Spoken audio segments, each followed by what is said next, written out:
एडोनियस poem UGC NET English literature और HPSC English literature के लिए एक इम्पॉर्टेंट टॉपिक है, तो इसीलिए इस वीडियो में इसे डिस्कस करते हैं। पोएम एडोनियस का कंप्लीट टाइटल है an elegy on the death of John Keats, author of Endymion Hyperion. अब जैसा कि इसका कंप्लीट टाइटल हमने पढ़ा, तो इस टाइटल से ही हमें पता चलता है कि ये जो एडोनियस पोएम है ये जॉन कीट्स की डेथ पर लिखी गई थी। जो पोएम्स डेथ के लिए, माउर्निंग के लिए लिखी जाती है, उन्हें एलेजी कहा जाता है। तो यहाँ से क्लियर हो जाता है कि ये जो पोएम है ये एक एलेजी है। लेकिन ये ना सिर्फ एक एलेजी है, बल्कि ये पोएम एक पेस्टोरल एलेजी है। अब पेस्टोरल एलेजी क्या होती है? एलेजी होता है शोक गीत, जिसमें कि किसी व्यक्ति की डेथ को माउन किया जाता है, अफसोस मनाया जाता है। और पेस्टोरल होता है जिसके अंदर रूरल सेटिंग हो, खासकर जिसके अंदर शेफर्ड्स, गडरियों का जो चित्रांकन है वो किया जाता है। रूरल यानी कि जहाँ नेचर के बारे में, नेचर के जो एग्जाम्पल्स हैं वो ज़्यादा होते हैं, मतलब एक ग्रामीण सी जो बैकग्राउंड होता है, साथ ही साथ जहाँ पर किसी की डेथ की माउनिंग की जाती है, that is called pastoral elegy. तो ये जो पोएम है इसमें दोनों क्वालिटीज़ हैं, यहाँ पर रूरल बैकग्राउंड है और एलेजी है ये, तो इसीलिए इस पोएम को पेस्टोरल एलेजी कहा गया है। इसके बाद बात आती है कि आखिर ये पोएम लिखी किसने। इस पोएम के पोएट हैं पीबी शैली। उन्होंने जॉन कीट्स की डेथ के लिए ये पोएम लिखी, मतलब जॉन कीट्स की डेथ के बाद ये पोएम लिखी, जो कि 1821 में लिखी गई थी। इस पोएम को शैली की बेस्ट नोन पोएम्स में या वर्क्स में गिना जाता है।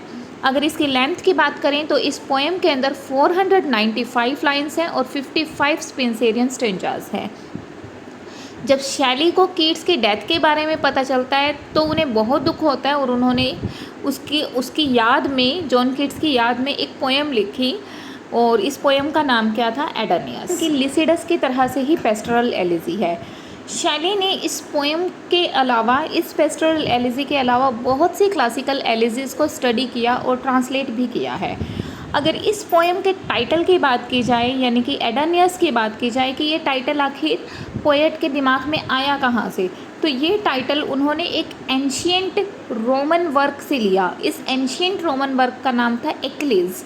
ये जो एक्लिस है ये एक एंशिएंट यानी कि 1st सेंचुरी में लिखा गया एपिक पोएम है, जो कि इनकम्प्लीट है, और इसी पोएम के इस हीरो के नाम से पोएट ने अपने पोएम का नाम एडोनियस रखा। और ये जो दोनों पोएम्स हैं ये माउर्निंग को डिफ़ाइन करती है, ठीक है।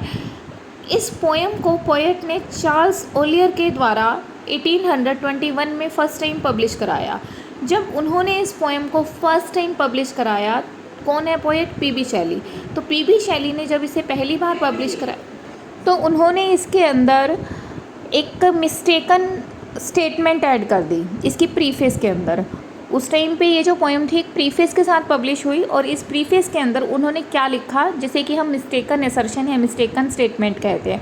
उन्होंने लिखा कि जो जॉन कीट्स थी उनकी डेथ लंग्स के रप्चर की वजह से हुई, मतलब लंग्स के फटने की वजह से हुई। और उनका कहना था कि जो इनके लंग्स की रप्चर थी वो किस वजह से हुआ। उसका मानना था कि जो क्रिटिक्स थे उन्होंने जॉन कीट्स की पोएम्स की इतनी हार्श क्रिटिसिज्म की, इतनी हार्श रिव्यूज़ दिए कि जॉन कीट्स उसको बर्दाश्त नहीं कर पाए, जिसकी वजह से उनकी जो कंडीशन थी वो डेट्रिएट हो गई, और कंडीशन के डेट्रिएट होने की वजह से उनके लंग्स रप्चर हो गए और उनकी डेथ हो गई। और साथ ही साथ शैली ने यहाँ पर जोसेफ सेवरन नाम के एक पोएट को थैंक्स भी कहा इस प्रीफेस में, क्योंकि उनका मानना था कि जो जोसेफ सेवरन थे उन्होंने रोम में कीट्स की बहुत केयर की थी, और पीबी शैली के द्वारा की गई इस प्रेज़ के कारण ही सेवरन के वर्क्स के अंदर लिटरेरी इंटरेस्ट बढ़ता गया।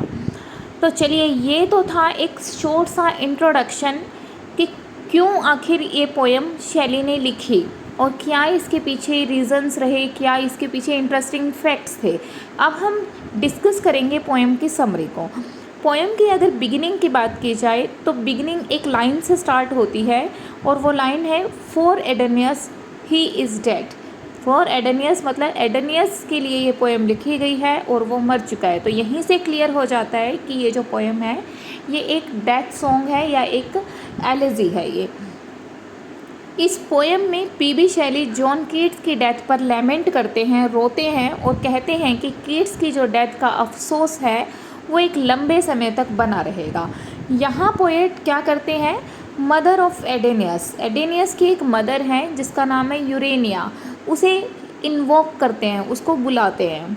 ठीक है, ये जो यूरेनिया है इसे ग्रह नक्षत्रों की देवी माना जाता है, गॉडेस ऑफ एस्ट्रोनॉमी माना जाता है। और जो एडेनियस है ये नाम कहाँ से लिया गया है, ये एक पुराने रोमन वर्क से लिया गया है।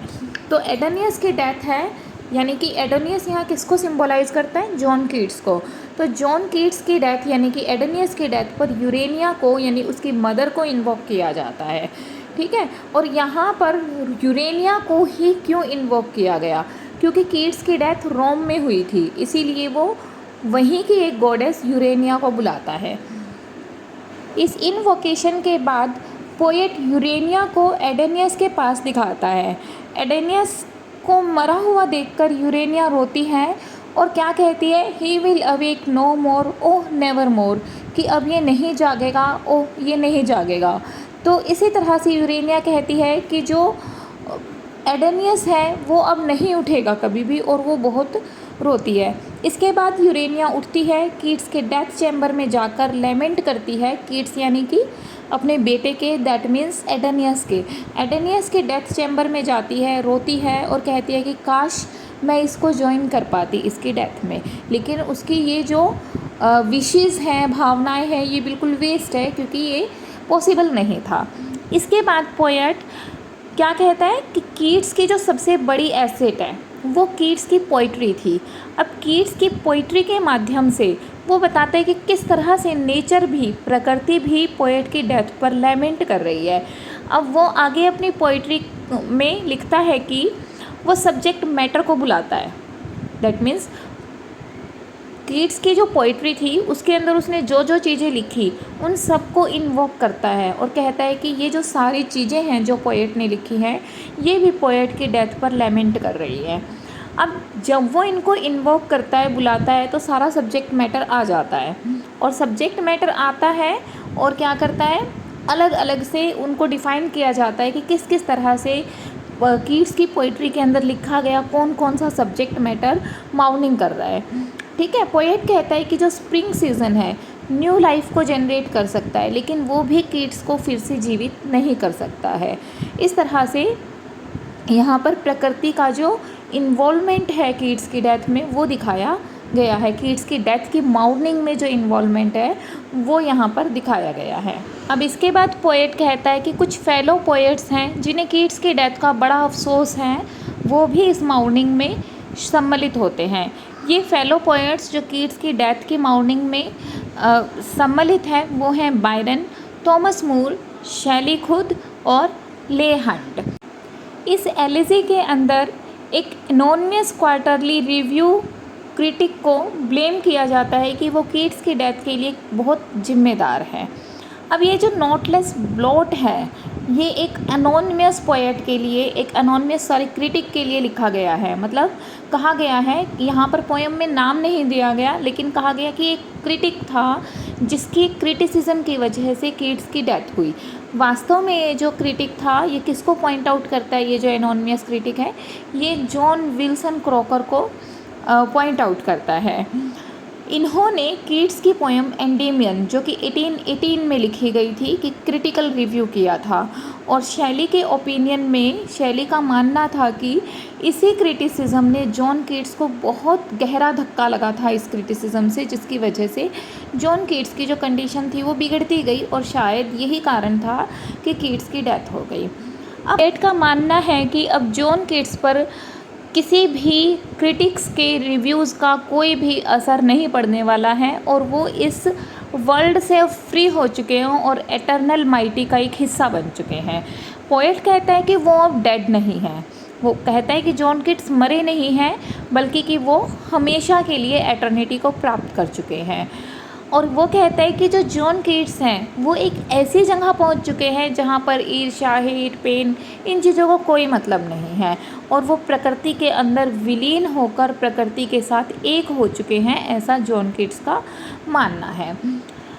अब जो दूसरे पोएट्स थे जो अपनी एज से हम कहेंगे कि पहले ही जिनकी डेथ हो चुकी थी, जैसे कि थॉमस चेटरटन, सर फिलिप सिडनी और एक रोमन पोएट ल्यूकन।